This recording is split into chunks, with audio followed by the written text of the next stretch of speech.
আসসালামু আলাইকুম। আশা করি আপনারা সবাই ভালো আছেন। আজকে আমি আপনাদের করে দেখাবো বিয়েবাড়ির স্বাদে শাহি মুরগির রোস্ট। তো আমি এটা খুব সিম্পলভাবে আজকে আপনাদের করে দেখাবো। তো কথা না বাড়িয়ে আমরা চলে যাচ্ছি সরাসরি রেসিপিতে। মুরগির রোস্ট করার জন্য আমি এখানে 5 পিস মুরগি নিয়েছি। এখানে 3টা লেগ পিস এবং 2টা বুকের সাইড। এখন আমি এখানে একটু লবণ দিয়ে দিব।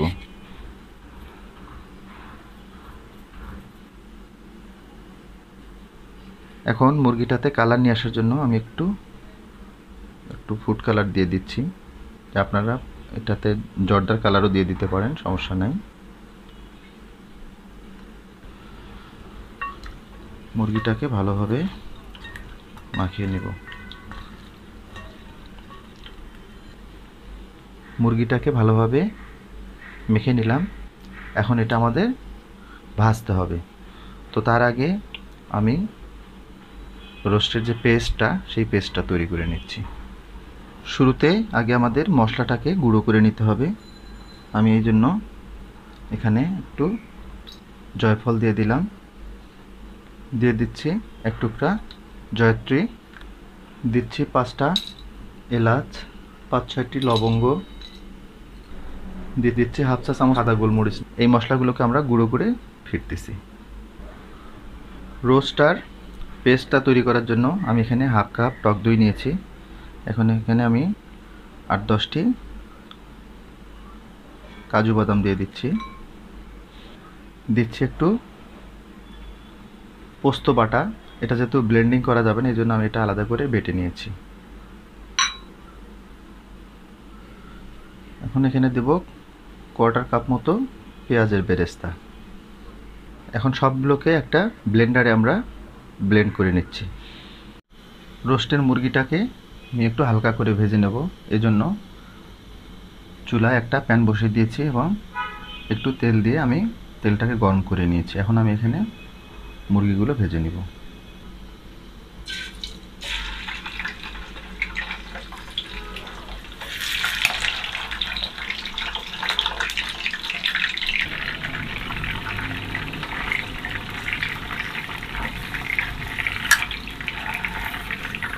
মুরগিগুলোকে কিন্তু হালকা করে ভেজে নিতে হবে, কড়া করে ভাজা যাবে না কোনোভাবেই।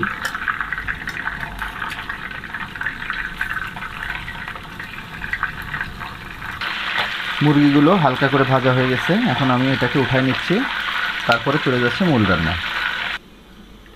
এখন অন্য একটি প্যানে আমি যে মুরগি ভাজার পরে যে তেলটা ছিল, সেই তেলটা নিয়ে নিয়েছি। এখন এখানে আমি দিয়ে দিচ্ছি একটা তেজপাতা, 2 টুকরা দারচিনি, 3টা সাদা এলাচ এবং 2টা কালো এলাচ।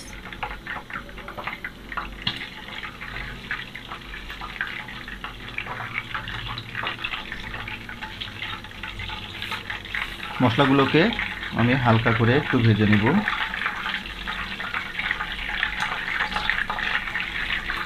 এই পর্যায়ে আমি এখানে 1 কাপ মতো পেঁয়াজ বাটা দিয়ে দিচ্ছি। পেঁয়াজ বাটাটাকে আমরা একটু হালকা করে ভেজে নিব।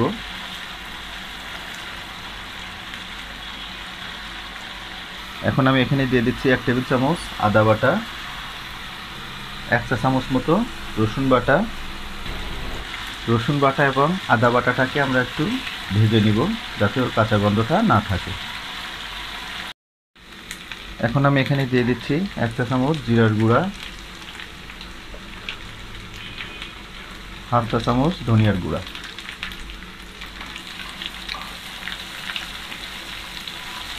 একটু নেড়ে দিচ্ছি।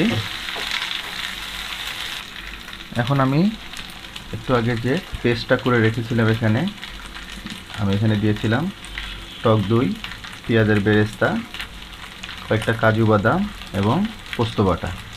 এটা আমি এখন এখানে দিয়ে দিচ্ছি। পেস্টটাকে ভালো করে মিশিয়ে নিচ্ছি। এখন আমি অল্প করে একটু লবণ দিয়ে দিচ্ছি। যেহেতু মুরগিটাকে ভাজার সময় আমি একটু লবণ ইউজ করেছিলাম, এই জন্য একটু কম লবণ ইউজ করলাম। এখন আমি মুরগিগুলোকে এখানে দিয়ে দিচ্ছি।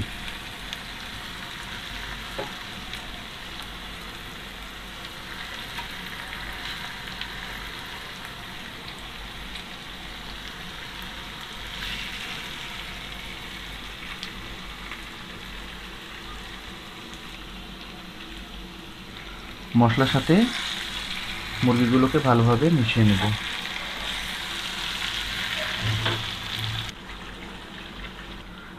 এখন আমি যে মশলাগুলোকে ব্লেন্ডার করে রেখেছিলাম এই মশলাগুলো দিয়ে দিব উপর দিয়ে। এখন আমি উপর দিয়ে 4টে কাঁচামরিচ দিয়ে দিচ্ছি, কাঁচামরিচটা ফ্লেভারের জন্য এবং সাথে হালকা একটু ঝাল হবে। মশলাগুলোকে একটু মিশিয়ে দেব ভালোভাবে।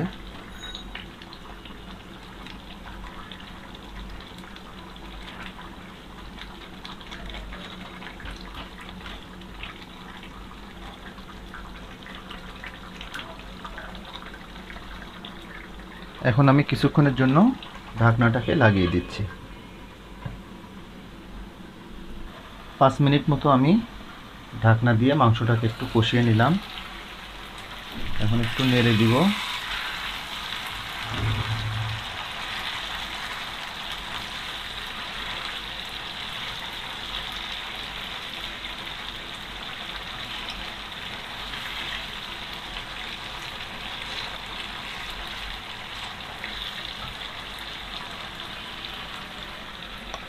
এখন আমি উপর দিয়ে 1 চা চামচ মতো চিনি দিয়ে দিচ্ছি।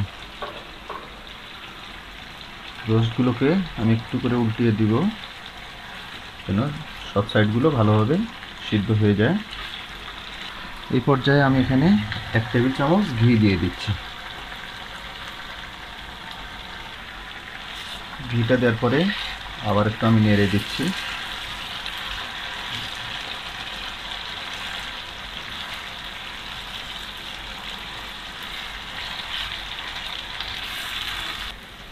এই পর্যায়ে আমি 1 টেবিল চামচ মতো কেওড়া জল দিয়ে দিচ্ছি। কেওড়া জলটা দিচ্ছি একটা ফ্লেভার আসার জন্য। রোস্টটা আমাদের রান্না কমপ্লিট। এখন একটা পাত্রে পরিবেশন করে আপনাদের দেখাচ্ছি কেমন হলো আমাদের রোস্টটা। হয়ে গেল আমাদের বিয়েবাড়ির স্বাদে শাহি রোস্ট। দেখুন টেক্সচারটাই বলে দিচ্ছে এটা কতটা টেস্টফুল হবে। তো আশা করব আমার এই ভিডিওটা আপনাদের ভালো লাগবে, আর ভালো লাগলে রিকোয়েস্ট করব আমার চ্যানেলটাকে সাবস্ক্রাইব করার জন্য। তো আজকে এই পর্যন্তই, আবার দেখা হবে নতুন কোনো রেসিপি নিয়ে। সেই পর্যন্ত সবাই ভালো থাকবেন, সুস্থ থাকবেন। আল্লাহ হাফেজ।